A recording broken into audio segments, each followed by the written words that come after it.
일주일 전 구급차에 급히 실려가는 이 화면 속 남해 한 여중생. 계모가 무참히 폭행해서 결국 숨졌는데 경찰이 수사를 더 해보니까 2년 전부터 상습적인 학대가 있었던 걸로 드러났습니다. 경찰은 이 계모에게 지난 2월에 신설된 아동학대 살해죄, 이른바 정인이법을 처음 적용했습니다. 문철진 기자입니다.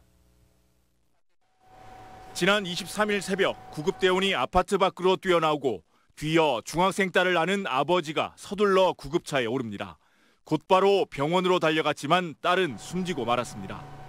40살 의붓어머니는 전날 밤 2시간여 동안 손으로 때리고 발로 밟는 등 딸을 심하게 폭행했습니다. 이혼과 양육 문제 등으로 남편과 크게 다툰 직후였습니다.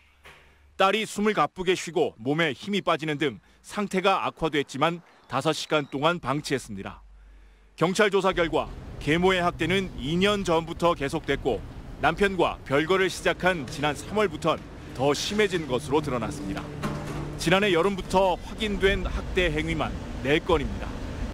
지난 3월경 남편과 별거 상태가 되면서 부부 간의 갈등과 또 자녀에 대한 불만 이런 게 지속적인 상습 학대로 이어졌습니다.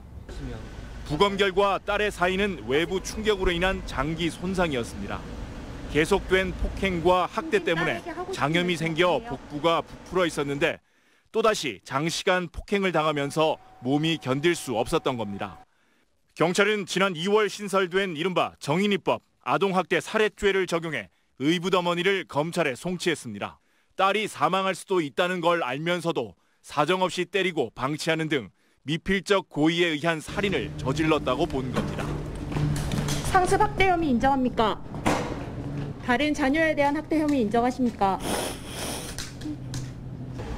계모의 아동학대 살인죄가 법원에서 인정되면 사형이나 무기징역 또는 7년 이상의 징역형을 받게 됩니다. MBC 뉴스 문철진입니다.